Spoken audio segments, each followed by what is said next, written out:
전능하사 천지를 만드신 하나님 아버지를 내가 믿사오며 그 외아들 우리 주 예수 그리스도를 믿사오니 이는 성령으로 잉태하사 동정녀 마리아에게 나시고 본디오 빌라도에게 고난을 받으사 십자가에 못 박혀 죽으시고 장사한 지 사흘 만에 죽은 자 가운데서 다시 살아나시며 하늘에 오르사 전능하신 하나님 우편에 앉아 계시다가 저리로서 산자와 죽은 자를 심판하러 오시리라.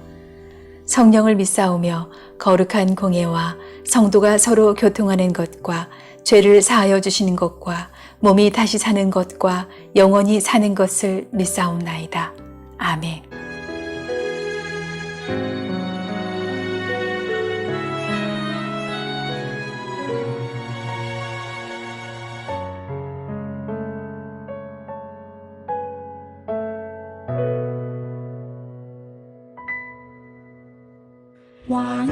왕이신 나의 하나님,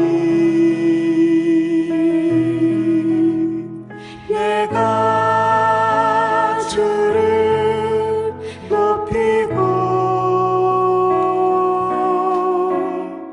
영원히 주의 이름을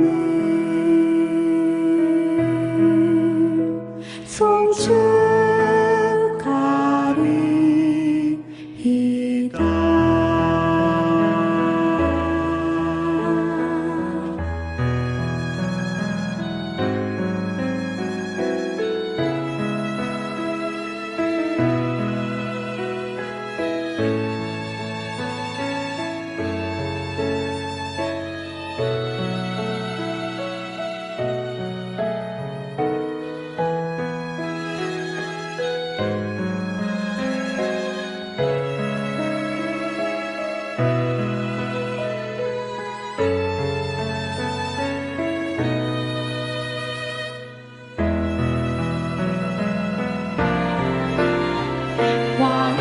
왕이신 나의 하나님, 내가 주를 높이고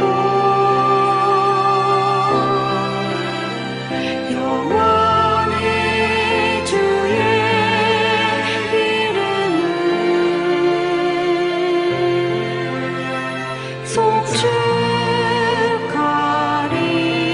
송축하리이다. 왕이신 나의 하나님, 내가 주를 높이고 영원히 주의 이름을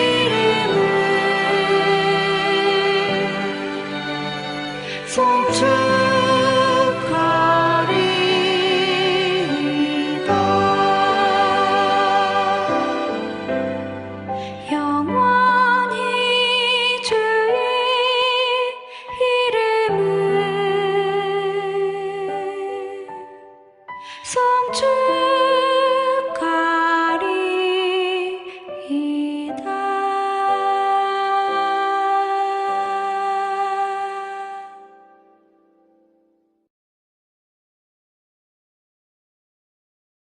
왕이 기드론 시내를 건너가니 그의 부하도 모두 그의 앞을 지나서 광야 쪽으로 행군하였다.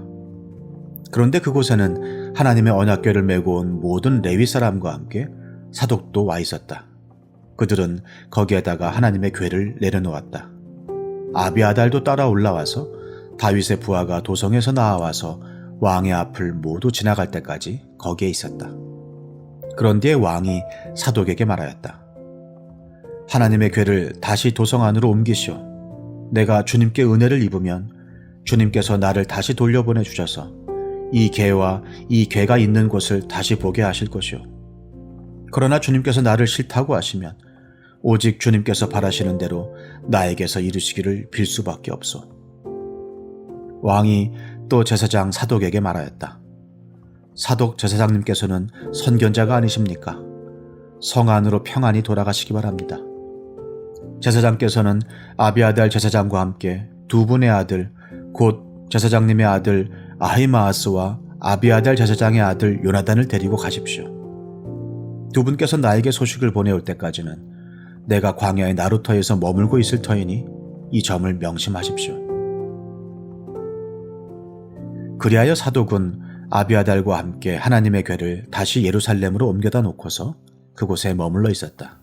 왕을 세우시는 하나님의 이야기 사무엘서. 자, 다윗이 아들 압살론의 반역의 칼날에 쫓기는 그 피난길에서 만난 첫 번째 사람은 이때였고, 오늘 두 번째 사람은요, 제사장 아비아달과 사독이 다윗의 피난 행렬에 동참합니다. 자, 이 제사장들이 하나님의 언약궤를 들고 다윗의 피난길에 함께 하는데요. 자, 이는 다윗에게 여러모로 유리한 행보였습니다. 자, 이 언약궤는 하나님의 임재의 상징이기 때문에 언약궤가 다윗에게 있다는 것은 하나님이 다윗 편에 서 있다고 보일 수 있는 아주 중요한 상징이 되는 것이죠. 그런데 다윗은 의외의 선택을 하는데요. 자, 제사장과 하나님의 언약궤를 예루살렘으로 돌려보냅니다. 자, 법궤는 하나님의 임재의 상징이고 임재의 절정이지요. 그런데 여러분, 이 법궤는 부적이 아닙니다. 가지고만 있으면 기계적으로 능력이 나타나는 부적이 아니지요. 자, 사무엘서 서두에 이스라엘이 하나님의 언약궤를 부적 취급했습니다. 언약궤를 전쟁터로 가져와서 이 언약궤를 이제 전쟁터에 가져왔으니까 자신들이 이 전쟁에서 승리를 쟁취할 것으로 여겼죠. 그런데 보란듯이 전쟁에 패했고 법궤마저 빼앗겨 버렸습니다. 법궤는 하나님의 임재는 부적이 아닙니다. 그것을 가지고 있다고 기계적으로 능력이 나타나지 않지요. 자, 여러분, 무당에게요, 아무리 많은 비용을 들이고 아무리 정성을 다해서 빌고 무당이 써준 부적을 아무리 소중하게 여긴다고 해도 이러한 행위를 가르쳐서 신앙이라고 말하지 않고 이것을 미신이라고 말합니다. 신앙과 미신의 본질적인 차이는 무엇인가? 자, 미신은 인간이 자신에게 있는 어떤 정성이나 돈이나 재주로 신의 마음을 달래고 얼래서 자신의 목적을 성취하려는 욕망의 발로입니다. 그러니까 미신은요, 자신은 결코 변하지 않고 자신은 그대로 있으면서 신을 내 뜻대로 조종하려는 것이죠. 반면 신앙은 신을, 하나님을 조종하는 것이 아니라 절대적인 신 앞에, 절대적인 진리 앞에 내 자신이 변해가는 것입니다. 자, 그러므로 아무리 열심히 예배를 드리고 아무리 많은 헌금을 한다고 해도 내가 진리의 말씀을 따라 변하지 않는다면 그것은 신앙이 아니라 미신에 불과합니다. 나의 정성과 나의 열심을 다해서 하나님을 조종하고 하나님의 능력을 나의 욕망의 성취로 사용하려는 미신인 거죠. 이렇게 하나님을 부적처럼 믿는 사람이 많이 있는데요. 우리 주님께서는 주 너의 하나님을 시험하지 말라 말씀하셨습니다. 하나님을 조종하지 말아라. 하나님을 너의 욕망의 성취의 수단으로 이용하지 말라 하셨는데요. 자, 그러므로 사랑하는 성도님 여러분, 자, 신앙이란 이런 것입니다. 내가 하나님을 조종하는 것이 아니라 하나님이 나를 다스리고 통치하시는 거죠. 다윗이요, 아들의 반역의 칼날에 쫓기는 이 큰 위기의 순간에 하나님을 조종하려 하지 않았습니다.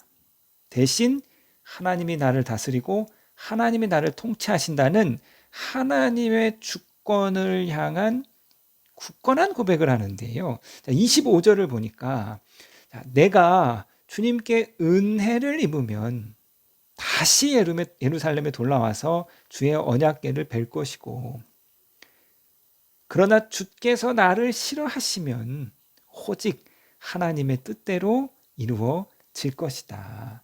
자, 주권을 인정하는 사람.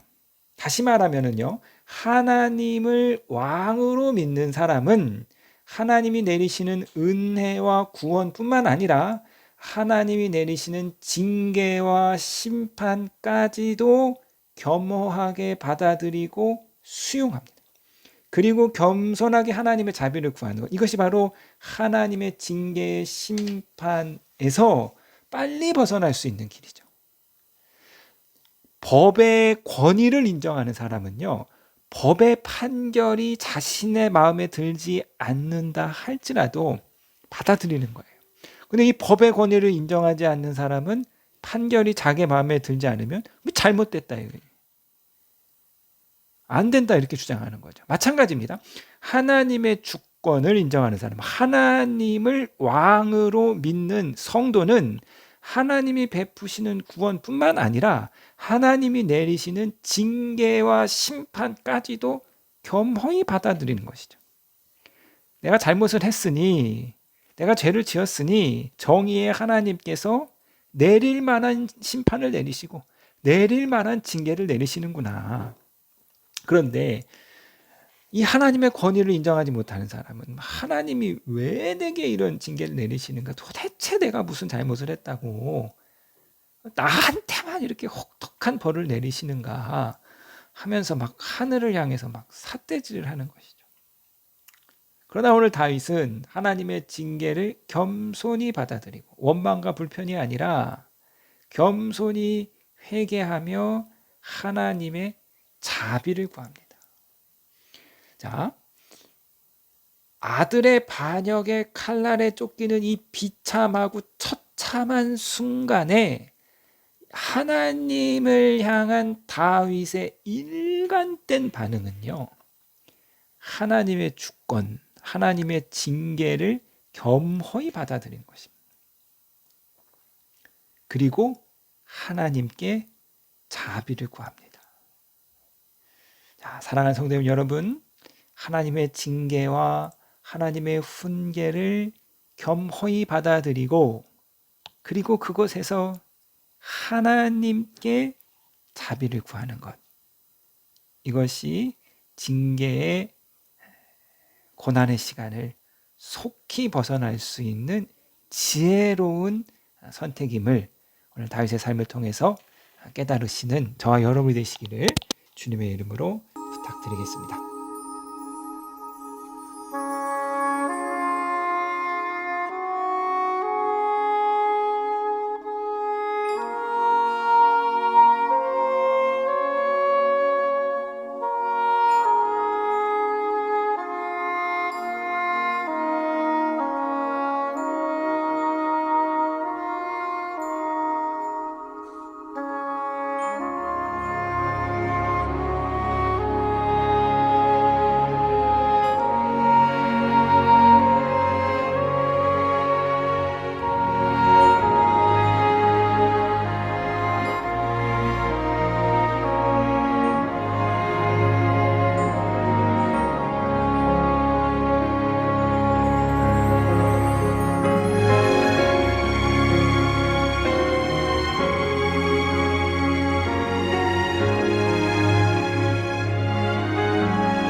하늘에 계신 우리 아버지여, 이름이 거룩히 여김을 받으시오며 나라에 임하옵시며 뜻이 하늘에서 이룬 것 같이 땅에서도 이루어지이다.